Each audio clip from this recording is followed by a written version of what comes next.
Before we're able to create the set-driven keys for our foot roll, we actually need to attach our inverse foot joints to our regular joints. So if you remember, we created a special set of joints here that actually ran inverse to the flow of joints in our regular hierarchy.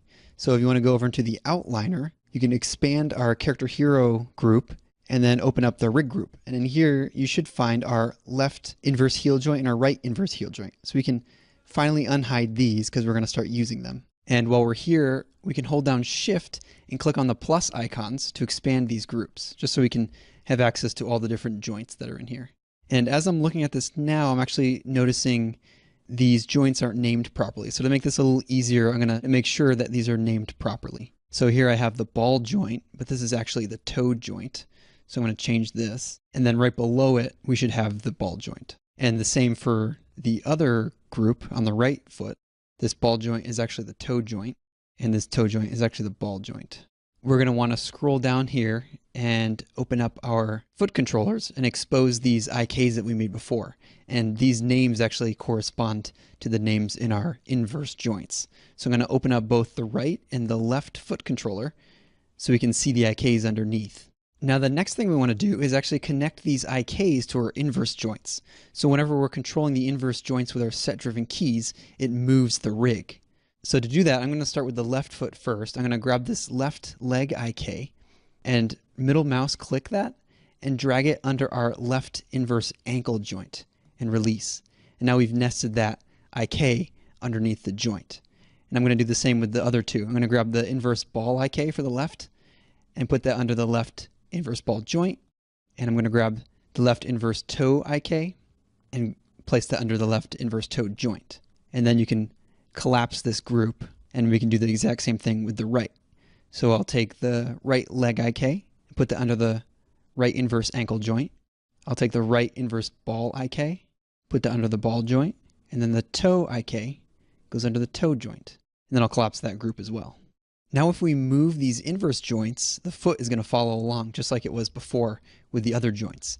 Only now we have special control over the foot movement using our inverse foot joints. So if you want to grab any one of these inverse joints and give them a rotate, we can see it has an inverse effect on the movement of the foot. So we can get that stepping movement whenever we're creating our set-driven keys. So to get this all tied back in, we want to grab our inverse joint groups and parent them to our foot controllers. So we have control of our foot with our foot controllers once again.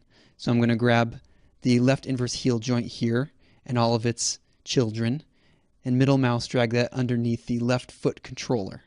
I'm going to do the same with the right inverse heel joint. I'm going to drag that underneath the right foot controller.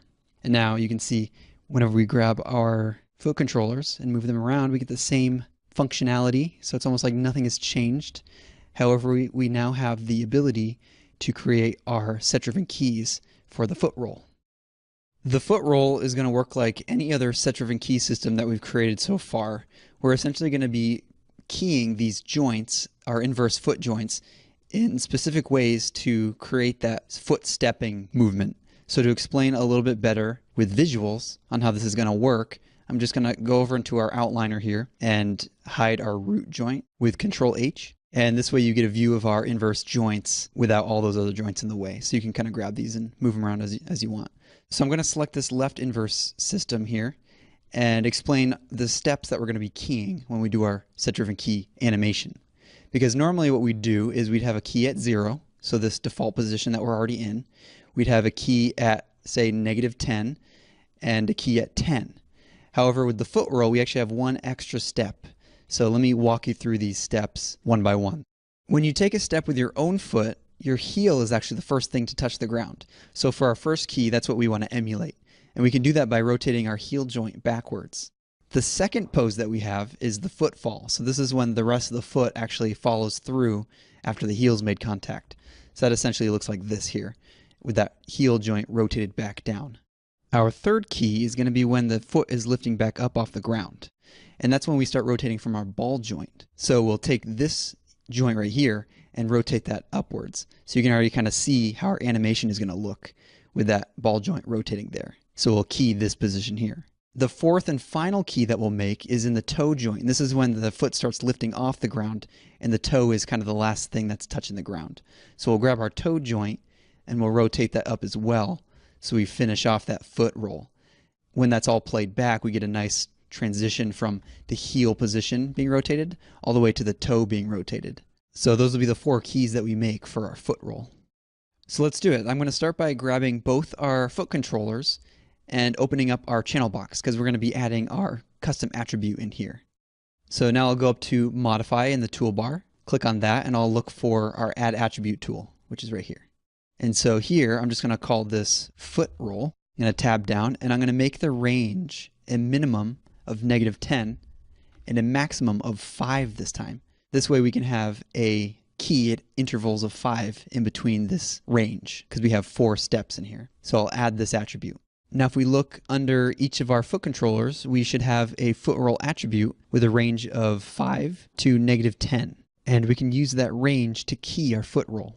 I'm going to start by setting the keys for this left foot and then we'll do the right foot afterwards. So I'm going to select the left foot controller and then I'm going to go and make sure I'm in the animation tool set and find the key drop down. And in here we want to look for set driven key, and in this flyaway window we want to select set to open up our set driven key tool window.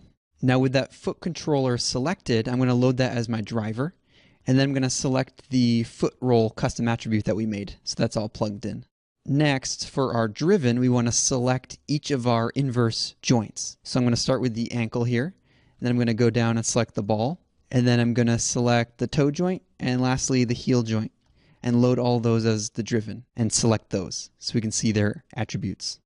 For the foot roll, we're just going to be keying the rotate Z channel here. So I'm going to select that and hit key immediately so we have our default position keyed. Next, I'm going to go back into our controller and scrub our foot roll attribute to 5. And this is where we want the heel to be touching the ground. So I'm going to grab our heel joint and make that pose by rotating it back a little bit. And I'm going to just say 25 here. I'm going to round that number off so I can use the same value on the other foot so it's symmetrical. So with that posed like that, I'm going to hit key, and then I'm going to jump back into the controller and scrub to make sure that's working. So we see our toe tapping motion now. And now we want to set our foot roll attribute to -5, and this is where we're going to have that ball joint movement. So with that set there, I'm going to grab the ball joint and I'm going to move this up on the Z axis to kind of a point where I believe it should reach before it is going to move on to the next key. So around here looks good. I'm going to say, let's just round this off to 30, and I'll key that. Now I'll select our controller again, and I'll give the foot roll another scrub just to see, and we're starting to see our animation come into fruition here. So finally, I'm going to scrub to -10 here, grab our toe joint, and pull that up as far as I think it should go. So again, I'm going to set this at 30, and I'm going to key that. So that's all there is to it. We have our nice foot roll, and it's looking pretty good. Now we can do the same thing on the other foot, and because we have our round values, it'll be easy to emulate the same position on the Z-axis. So I'm going to move right on over to our right foot here. I'm going to grab the foot controller and load that in as our new driver. I'm going to select the foot roll attribute, and then I'm going to go in and select our driven, which are going to be our inverse joints. So I'm going to start with the ankle, go to the ball, grab the toe, grab the heel, and load those in as the driven, and select them. Then I'm going to select rotate Z again and key that immediately. So we have our default position keyed already at 0. And I'll grab the controller and scooch this up to 5. And again, we're going to get our heel movement on this value. So I'm going to grab the heel and rotate this up. I believe it was at 25. Set that there and key it. And I'm going to grab the controller again, give it a scrub, make sure we're getting the toe tap. And now I'll set our foot roll attribute to -5 so we can start our ball joint movement. And I'm going to grab the ball joint, scooch it up to, I think it was 30, set 30 in there, key that, grab the controller again, give it another move, make sure everything's in order, make sure we're not messing anything up yet. And then finally, we're going to scooch this all the way to -10 for our toe lift. And I think this was also at 30 as well. So I'm going to set that, and I'm going to key, go back to the controller, make sure everything's working, and it's looking good. So now I think we're done with this set-driven key window. I'm not going to make any modifications to this foot roll. And we can grab both our controllers, grab that one attribute, the foot roll, and we can foot roll both his feet at the same time.